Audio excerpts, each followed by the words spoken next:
नमस्कार दोस्तों, जैसे जैसे प्रीलिम सब नजदीक आ रहा है आपका थोड़ी स्कोर भी गिरना शुरू हो गया होगा। सर बैंकिंग एक्सपर्ट के साथ यही होता है, प्रेशर भी आता है और थोड़ा बहुत जैसे आपके पहले हो सकता है 70-75 नंबर आ रहे हो तो अचानक से आपके 55-60 में आने लगे होंगे। आप कहेंगे गलती भी कुछ नहीं करो फिर भी स्पीड नहीं आ रही, तो रहता है दोस्तों। लेकिन कुछ लोग मॉक में कुछ गलतियां भी करते हैं। बेस्ड ऑन माई एक्सपीरियंस मैं आपको कुछ बताने जा रहा हूँ, 4 से 5 चीजें इनको आप अच्छा से कर लीजिए, क्योंकि प्रीलिम्स आपका नजदीक है। मेंस की पढ़ाई कर रहे होंगे लेकिन अगर प्री नहीं निकलेगा तो फिर कोई फायदा नहीं है, इसलिए प्लीज इन चीजों को ध्यान रखिए। तो दोस्तों मेहनत तो सब कर रहे हैं, सब कुछ पढ़ लिया, एग्जाम में 40-45 में स्कोर स्टक हो गया तो उसको आगे बढ़ते हैं। और सबसे पहला जो आप एनालाइज नहीं करोगे दोस्तों, मैं बताता हूँ आप क्या करते हैं। कुछ लोग क्या करते हैं, जैसे उनको पता है कि आपसे अब 30 दिन बाद प्रीलिम्स है, ठीक है, आप रियलिटी बताइएगा, आप हाँ बताइएगा, कमेंट में बताइएगा ऐसा हो रहा नहीं। तो आप क्या सोचते, अब मैं दूंगा 2 डेली प्रीलिम्स के मॉक, मेंस तो मैं अब कम कर दूंगा। ये सोचते हैं भाई पहले प्री प्री, चलो कोई बात नहीं। अब 2 डेली दिया तो बंदे को पता है 2 घंटे तो मॉक में जाएंगे, तो एग्जॉस्ट भी होता है बंदा, यार मॉक ही होता है। तो एनालाइज करने में क्या है ना, थोड़ा देखेगा ऊपर ऊपर, हाँ ठीक है अच्छी है, गलती तब नहीं करूंगा भाई, इसको नोट करना पड़ेगा, नोट डाउन करना पड़ेगा भाई। ये मत सोच के बैठो कि क्योंकि एग्जाम तो अब चलते रहेंगे 6 महीने तक, ऐसा नहीं मत सोचो कि भाई ये हो गया, हाँ हाँ ऐसा नहीं। हर मॉक के बाद एनालाइज करो 30 से 40 मिनट। अगर सब्जेक्ट वर्ब एग्रीमेंट का आपसे एरर नहीं बना है तो उसको रिवाइज करो। ये मत सोचो कि ये एरर नहीं बना, उसी से एक क्वेश्चन आएगा एग्जाम में, आपने फिर से रिवाइज नहीं किया, कोई फायदा नहीं हुआ ना, कोई फायदा नहीं हुआ मॉक देने का। अगर प्रॉफिट लॉस का आपसे क्वेश्चन गलत हुआ है तो क्यों हुआ है, तो आपको फिर 10 क्वेश्चन लगाने चाहिए, यही होता है असली माइंडसेट। तो प्लीज दोस्तों इस चीज को ध्यान रखिए। मैं आपको इस चीज में ये बताने जा रहा हूँ, प्लीज पहली तो सबसे बड़ी गलती ये करते हैं लोग।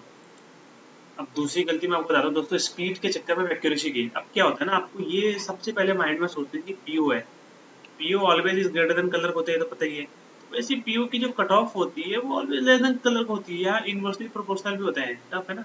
यहाँ की कट ऑफ आपकी 50-55 जाती है, और यहाँ की कट ऑफ दोस्तों 80 से 90 के बीच में रहती है। हर state state to state vary करती है। तो यहाँ तो कोई ऑप्शन नहीं, आपकी स्पीड स्पीड चलती है। यहाँ तो एक्यूरेसी गलत हो गई तो फिर आप कोई बाहर है गेम से। लेकिन यहाँ अगर आप स्पीड के चक्कर में एक्यूरेसी में डूब गए, आपको मैं लिख के दे रहा हूँ, आप इंग्लिश में 20 नंबर ले आइए, मैथ्स में 20 नंबर ले आइए, रीजनिंग में 20 नंबर ले, आपकी कट ऑफ निकल गई। चलो अब मान लीजिए आपने बोला सर ये सेक्शन टफ आया था मैथ्स, तो मैथ्स से 15 नंबर ले आइए, रीजनिंग में 25 नंबर ले आइए, इंग्लिश में 20 नंबर ले आइए। तो यही फायदा होता है। बट कलर में कोई ऑप्शन नहीं होता यहाँ, 35-35-30 ऐसे लाना। अब तो इंग्लिश, अब तो क्वांट भी 30 नंबर की है, क्वांट 30 नंबर की है, अगर आप 20 से 22 नंबर इसमें ले आएंगे, और रीजनिंग 40 की है, इसमें 32 का टारगेट रखिए, कम से कम 30 से 32। सो प्लीज स्पीड के चक्कर में एक्यूरेसी मत डुबाइए। मेरे कहने का मतलब ये है, आपको स्पीड रखनी है, लेकिन याद रखिए कि एक्यूरेसी अगर गई तो फिर कोई फायदा नहीं। दूसरी सबसे बड़ी गलती दोस्तों आप लोग करते हैं। तीसरा दोस्तों, क्वेश्चन सिलेक्शन का हुनर नहीं है। आपको पता ही नहीं है भाई कि लोगों को समझ में नहीं आता, आप पीओ का पेपर दे रहे हो, कलर तो है नहीं, कलर में कुछ नहीं होता। अगर आप कोई कलर में आपसे बोला सिलेक्शन कुछ नहीं होता भाई, पजल भी इजी आती है, मिसलेनियस भी, आप फंस रहे हैं तो फिर आपकी गलती है, पीओ में नहीं होता भाई। मैं हमेशा बोलता हूँ पीओ में आप मिसलेनियस बनाइए, फिर लास्ट में पजल में घुसिए।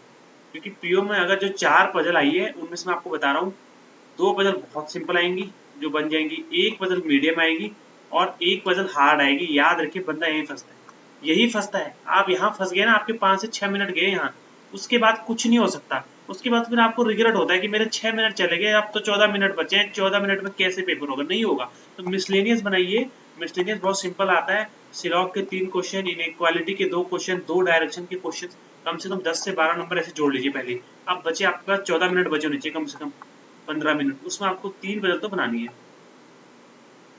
तो इस चीज को सबसे ज्यादा ध्यान रखिए दोस्तों। तो मिसलेनियस में अगर आप इतना भी कर देंगे तो आपका काम बन जाएगा।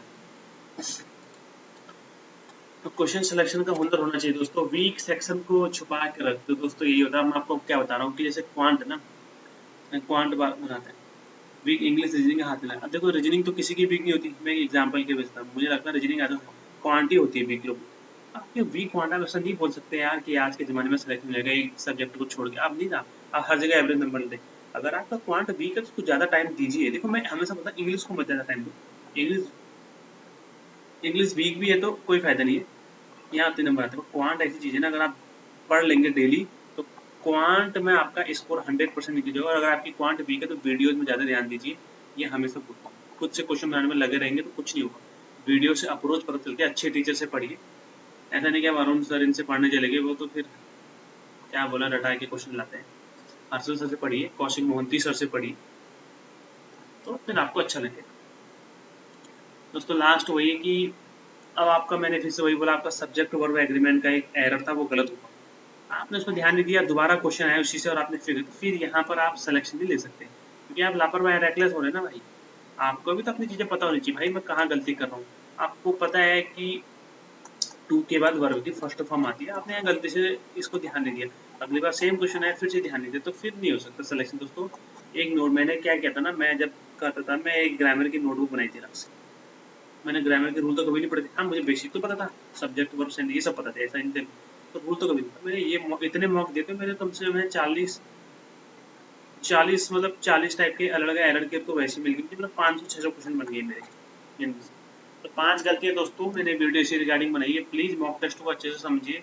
मॉक टेस्ट का ही गेम होता है अब लास्ट में, प्लीज अच्छे से समझिए, जल्दबाजी मत रहिए कि अब नजदीक आ गए तो मैं 2 मॉक दे दूंगा, 3 मॉक दे दूंगा, एनालाइज कर नहीं रहूँ, अरे 2 क्वेश्चन तो गलत हटा यार, 2 क्वेश्चन ये तो हुआ, हाँ अच्छा ये था आंसर, ऐसे नहीं करना है भाई, नोट डाउन करना है अच्छे से। कभी कभी क्या होता है ना, जिस चीज को इग्नोर करते हैं एग्जाम में, अरे यार तो मैंने देखा था, कुछ नहीं पता ना। सो प्लीज इस चीज़ों को ध्यान रखिए और इसी के बेसिस में इन 5 गलती को इम्प्रूव करिए और आपका सिलेक्शन और आपके मार्क्स 100% इंक्रीज होंगे। Thank you so much for watching this video. As always, God bless you all, please subscribe mountain banker channel को और अपना सपोर्ट दीजिए। Thank you so much.